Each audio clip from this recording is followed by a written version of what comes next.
दोस्तों यूरोप का Eurodrone programme के बारे में तो आप सबको मालूम है, लेकिन अब इस यूरोड्रोन को लेकर एक बड़ी अपडेट आई है जिसमें कि भारत को एक खास तरीके के यूरोड्रोन को ऑफर किया गया है। और ये ड्रोन मेल क्लास का यूएवी है, काफी ऊंचाई तक जा सकता है और लंबे समय तक उड़ान भर सकता है। यूरोड्रोन को एयरबस डिफेंस इसे तैयार कर रही है। हालांकि इसके साथ सहयोगी कंपनियां भी हैं जैसे कि Dassault Aviation, Leonardo, Airbus defence and space Spain. और पिछले साल भारत को यूरोड्रोन प्रोग्राम का ऑब्जर्वर देश बनाया गया था और यही वजह थी कि डीआरडीओ की एक टीम ने भी जर्मनी के म्यूनिख के पास जहां पर ये यूरोड्रोन बन रहा है वहां का दौरा भी किया था। मैंने आपको डिफेंस अपडेट में भी इसके बारे में जानकारी दी थी, 1-2 दिन पहले की बात है ये। लेकिन अब जो ऑफर दिया गया है भारत को स्पेशली यूरोड्रोन को लेकर, वो एक ऐसा ऑफर है दोस्तों जिसमें कि यूरोड्रोन का एक कस्टमाइज्ड वेरिएंट भारत को दिया जाएगा। मतलब यह है कि यूरोड्रोन का एक मॉडुलर डिजाइन है और भारत इसमें अपनी खुद की टेक्नोलॉजी ऐड कर सकता है। हालांकि ये भारत के लिए काफी अच्छा ऑफर है क्योंकि भारत पहले से ही अपने तापस जैसे रुस्तम 2 और आर्चर एनजी यूएवी पर काम कर रहा है, लेकिन अभी ये सारे प्रोग्राम जो है वो काफी लेट लतीफ है। हालांकि अगर यहां से भारत को कुछ सीखने को मिलता है तो भारत अपने ड्रोन्स में इनका इस्तेमाल कर सकता है। लेकिन ये जो यूरोपियन कंपनी है वो तो स्पेशली भारत को कस्टमाइज यूरोड्रोन की पेशकश कर रही है। हालांकि यहाँ पर भारत के लिए यूरोड्रोन का ये जो कस्टमाइज वेरिएंट है वो काफी इंपॉर्टेंट होने वाला है क्योंकि इसके जरिए भारत आई स्टार मिशन कर सकता है और इवन हिंद महासागर में भी इसके जरिए समुद्री निगरानी की जा सकती है। और ऐसा भी कहा जा रहा है कि क्या पता डीआरडीओ इस प्रोग्राम में को प्रोडक्शन या टेक्नोलॉजी ट्रांसफर को लेकर बात कर रहा है। और इवन अगर भारत इस कस्टमाइज वेरिएंट को ले लेता है तो ऑब्वियस सी बात है इससे भारत की जो निगरानी क्षमता है वो काफी ज्यादा बढ़ जाएगी। फिलहाल आपको क्या लगता है इस बारे में कमेंट सेक्शन में लिखकर जरूर बताइएगा, क्योंकि दोस्तों खुद यूरोपीय देश अमेरिका पर अपनी डिपेंडेंसी को कम करना चाहते हैं, इसलिए खुद का वो ये प्रोजेक्ट तैयार कर रहे हैं। डीआरडीओ के द्वारा बनाया गया राटन 1500 हॉर्स पावर का जो इंजन है वो अर्जुन मेन बैटल टैंक के लिए तैयार किया जा रहा है। और अभी तक दोस्तों अर्जुन टैंक में जर्मनी के MTU के MB838KA50 इंजन का इस्तेमाल हो रहा है। ये 10 सिलेंडर वाला 1400 हॉर्स पावर का इंजन है।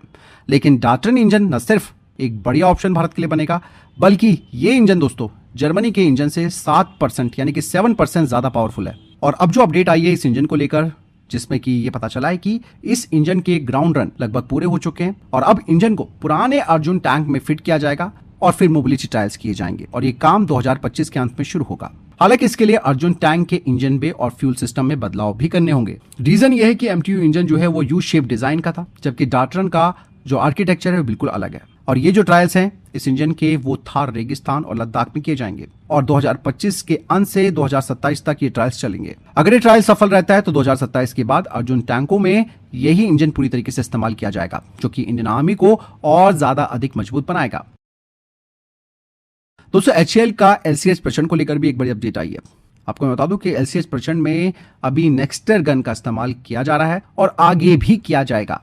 रीजन इसका क्या है वो भी मैं आपको बताऊंगा। जैसे कि आप सबको मालूम भी है कि HAL को 156 लाइट कॉम्बैक्ट हेलीकॉप्टर प्रचंड को बनाने का एक बड़ा ऑर्डर मिला है, जिसमें कि 90 इंडियन आर्मी के लिए होंगे और 66 इंडियन एयरफोर्स के लिए। लेकिन सबसे महत्वपूर्ण बात तो ये है कि हम इस हेलीकॉप्टर को मेक इन इंडिया प्रोग्राम के तहत बना रहे हैं, आत्मनिर्भर भारत अभियान को फोकस में रखते हुए बना रहे हैं। लेकिन अभी भी इन हेलीकॉप्टरों की जो पहली खेप है उसमें फ्रांस की कंपनी की नेक्स्टर की 20mm M621 गन का ही इस्तेमाल होगा। क्योंकि दोस्तों नेक्स्टर की M621 गन की बात की जाए तो ये एक हल्की तेज फायर करने वाली 20mm की गन है। इसे हेलीकॉप्टर के आगे लगे THL-20 टर्रेट में फिट किया गया है और ये gun helmet mounted site system से जुड़ी है, जिससे कि पायलट जहां देखता है वहीं गन निशाना लगाती है। इसकी रफ्तार दोस्तों 800 राउंड पर मिनट है, रेंज 2 किलोमीटर है। अब आपके मन में सवाल ये आ रहा होगा कि हमारी स्वदेशी गन का क्या होगा, क्या हम इस तरीके की गन को नहीं बना सकते? तो इसके पीछे रीजन है दोस्तों कि जो हमारी armament research and development establishment है वो इस गन को तैयार तो कर रही है स्वदेशी, लेकिन इसके ट्रायल और टेस्टिंग में काफी लंबा वक्त लगेगा और तब तक लगेगा दोस्तों जब तक कि ये पूरी तरीके से ऑपरेशनल साबित ना हो जाए। यही वजह है कि शुरुआती बैचेस में विदेशी गन ही लगाई जाएगी। उम्मीद तो ये की जा रही है कि पहले 50 हेलीकॉप्टरों के बाद यानी कि 2027 या उसके बाद स्वदेशी गन का इस्तेमाल शुरू हो सकता है इनमें लगाना, और सब कुछ डिपेंड करता है ट्रायल्स के रिजल्ट्स पर। फिर उसके बाद प्रोडक्शन की क्या हमारी तैयारी है उस पर भी। अभी LCH में 45% हिस्से जो हैं वो स्वदेशी हैं, लेकिन आने वाले वक्त में ये 55% या उससे ज्यादा हो जाएगा, जिसमें कि स्वदेशी गन और अन्य पार्ट्स भी शामिल किए जाएंगे। और इवन भारत इसे एक्सपोर्ट भी करना चाहता है। बाकायदा HAL ने LCH के लिए नाइजीरिया जैसे देशों के साथ बातचीत शुरू की है। इसकी कीमत की बात की जाए तो $17 मिलियन पर यूनिट के हिसाब से इसे ऑफर किया गया है, जो कि वेस्टर्न और चाइनीज हेलीकॉप्टर से काफी सस्ता है। मतलब साफ है कि अभी LCH प्रचंड को भारत का पहला स्वदेशी लड़ाकू हेलीकॉप्टर बनने में थोड़ा वक्त लगेगा और अभी लेट लतीफी ना हो, डिलीवरी में देरी ना हो, इसी वजह से नेक्स्टर गन का ही इस्तेमाल जारी रहेगा। तो बात क्लियर हो जाती है। वही दोस्तों, इंडियन आर्मी को अब स्पेशल ऑपरेशंस और डीप स्ट्राइक मिशंस के लिए एडवांस मीडियम हेलीकॉप्टरों की सख्त जरूरत महसूस हो रही है। हाल ही में एक रिपोर्ट में दावा किया गया है जिसमें कहा गया है कि नए और मॉडर्न मीडियम क्लास के हेलीकॉप्टरों की बहुत ही ज्यादा जरूरत है। यह हेलीकॉप्टर ट्रांसपोर्टरों के काम के साथ साथ खतरनाक स्पेशल ऑपरेशनों को भी अंजाम देने में सक्षम होने चाहिए। फिलहाल की स्थिति में आपको बता दूं तो अभी हमारे पास मी-17 हेलीकॉप्टर्स हैं जो कि पुराने हो रहे हैं। हालांकि इन्हें कौन सा स्वदेशी प्लेटफॉर्म रिप्लेस करेगा उस पर भी काम चल रहा है। सेना चाहती है कि हमारी स्पेशल फोर्सेस के लिए एडवांस हेलीकॉप्टर ही डेवलप किए जाएं, अलग से वो भी, जो काफी तेज स्पीड से उड़ सकें, इवन स्टेल्थ टेक्नोलॉजी से लैस हो और दुश्मन के बॉर्डर के अंदर जाकर ऑपरेशन करने में सक्षम हो। यहाँ पर दोस्तों सबसे बड़ा खतरा इस बात को लेकर भी होता है कि ये जो मीडियम हेलीकॉप्टर होते हैं, अगर वो एडवांस टेक्नोलॉजी से लैस नहीं होंगे तो आसानी से दुश्मन इन्हें निशाना बना सकते हैं। ये केवल एक मीडियम हेलीकॉप्टर नहीं होगा, बल्कि ये ऐसे हेलीकॉप्टर हों जो गिराए ना जा सके, यानी कि भारत को ऐसे हेलीकॉप्टर्स बनाने के लिए टॉप टेक्नोलॉजी की जरूरत होगी। हालांकि सेना की स्ट्रैटेजी तो ये है कि उन्हें डुअल पर्पस हेलीकॉप्टर फ्लीट चाहिए, मतलब नॉर्मल ट्रांसपोर्ट भी कर सके और स्पेशल ऑपरेशन में भी इनका इस्तेमाल किया जा सके। लेकिन अगर ऐसा कॉम्प्रोमाइज किया जाता है तो दिक्कतें तो होंगी, क्योंकि स्पेशल ऑपरेशन के लिए बिल्कुल स्पेशल टेक्नोलॉजी का ही इस्तेमाल किया जाएगा, तो फिर आप उसमें ट्रांसपोर्ट का तो इस्तेमाल कर ही नहीं सकते हैं। इवन भारतीय सेना चाहती है कि ये स्वदेशी हेलीकॉप्टर्स हों जिनमें के स्टेल्थ, हाई स्पीड, मिशन पर टिके रहने की क्षमता यानी कि सर्वाइबिलिटी भी होनी चाहिए, क्योंकि इनका इस्तेमाल दोस्तों सर्जिकल स्ट्राइक, एयरबोर्न ऑपरेशंस और सीमा पार मिशनों के लिए किया जाएगा। वहीं दोस्तों, Indo Russian rifle private limited ने भारतीय सेना यानी इंडियन आर्मी को 50,000 AK-203 राइफलें सौंपी है और इनमें अभी तक 50% स्वदेशीकरण का काम पूरा हो चुका है। AK-203 जो कि एक आधुनिक असॉल्ट राइफल है और इसका इस्तेमाल इंडियन आर्मी, पैरामिलिट्री फोर्स और पुलिस में किया जा रहा है। आने वाले वक्त में दोस्तों राइफल का 100% स्वदेशी निर्माण भारत में ही किया जाएगा, ताकि विदेशी हथियारों पर निर्भरता को भारत कम कर सके। वहीं ऑपरेशन सिंदूर को लेकर एक बड़ी अपडेट सामने आई है दोस्तों। 10 मई को एक महत्वपूर्ण घटना हुई थी जब इंडियन नेवी के MiG-29K फाइटर जेट ने पाकिस्तानी नेवी के एक सर्विलांस एयरक्राफ्ट RAS-72C ईगल को इंटरसेप्ट कर लिया था और उसे वापस खदेड़ने पर मजबूर भी कर दिया था। और इस बारे में जो डिटेल है वो NDTV के द्वारा प्रकाशित की गई है। मतलब साफ था कि इंडियन नेवी पूरी तरीके से तैयार थी किसी भी दुस्साहस का जवाब देने के लिए। यहाँ पर दोस्तों RAS-72 ईगल काफी आधुनिक एयरक्राफ्ट माना जाता है और ये जो निगरानी एयरक्राफ्ट था वो INS Vikrant carrier battle group के पास निगरानी के लिए आया था, इसीलिए MiG-29K ने इसे तेजी से ट्रैक और इंटरसेप्ट कर लिया था। इवन दोस्तों इंडियन नेवी को खास टारगेट पैकेज दिए गए थे, यानी कि किन किन ठिकानों को या फिर जो संभावित खतरे हैं उन्हें निशाना बनाना है, और ये परियोजना पहले से ही तैयार की गई थी। तो आप समझ सकते हैं दोस्तों, भारतीय नौसेना हर खतरे से बिल्कुल वाकिफ रहती है, चौकन्नी रहती है। इस घटना ने यह बात भी क्लियर कर दी कि इंडियन नेवी न केवल पूरी तरीके से तैयार है, बल्कि जरूरत पड़ने पर वो दुश्मनों के एयरक्राफ्ट्स को समुद्र में घुसने से भी रोक सकती है।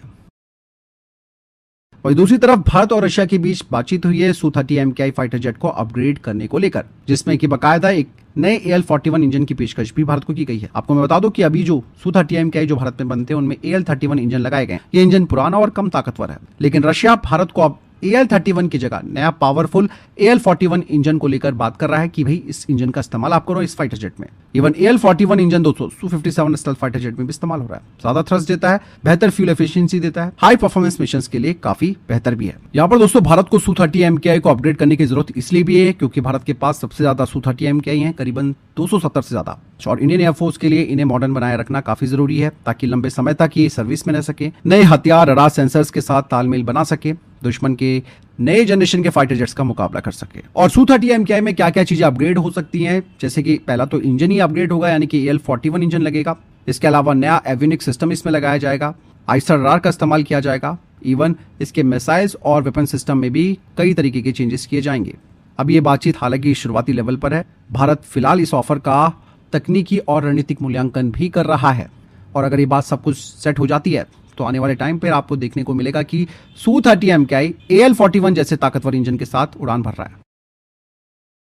वहीं भारत की मझगांव डॉक शिप बिल्डर ने श्रीलंका के डॉकयार्ड PLC को खरीद लिया है, और यह भारत की पहली विदेशी डील है जो लगभग $52.96 मिलियन में हुई है। डॉकयार्ड PLC दोस्तों श्रीलंका में मौजूद है और हिंद महासागर में यह बहुत ही इंपॉर्टेंट लोकेशन के पास स्थित है।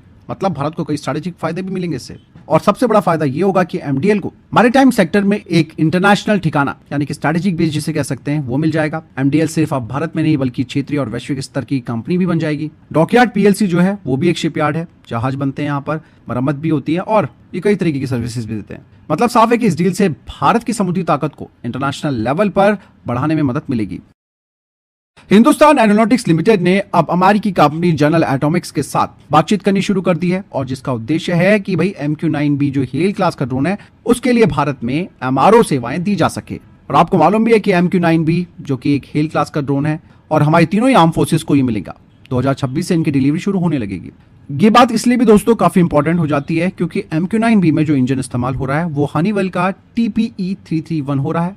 ये वही इंजन है जिसका इस्तेमाल STT-40 ट्रेनर एयरक्राफ्ट और DO-228 एयरक्राफ्ट में भी होता है। मतलब साफ है कि HAL के पास इस इंजन की टेक्निकल जानकारी और एक्सपीरियंस पहले से मौजूद है और इस साझेदारी में HAL और जनरल एटॉमिक्स मिलकर MQ-9B ड्रोन का मेंटेनेंस करेंगे, उनका रिपेयर करेंगे और इंजन ओवरहॉल करेंगे, वो भी भारत में। मतलब साफ है कि इससे विदेशी कंपनियों पर भारत की निर्भरता कम होगी और ड्रोन जल्दी ऑपरेशनल रह पाएंगे। कहा ही जा रहा है कि HAL एक नया इंजन मैन्युफैक्चरिंग और रिपेयर सेंटर भी बना सकता है जिसका सेंटर बेंगलुरु या फिर नासिक में बनेगा। और कुल मिलाकर आप ये समझिए कि इस तरीके के कोलैबोरेशन से अब भारत न केवल ड्रोन्स को खरीद रहा है या उनका इस्तेमाल कर रहा है बल्कि ड्रोन मेंटेनेंस हब भी भारत बन रहा है। फिलहाल ये थे अभी तक के टॉप डिफेंस अपडेट। वीडियो के सामने कोई प्रश्न जवाब आपको कोई सवाल है कमेंट सेक्शन में लिखकर जरूर पूछ सकते हैं। वीडियो को लाइक और शेयर जरूर कीजिएगा। जय हिंद, वंदे मातरम।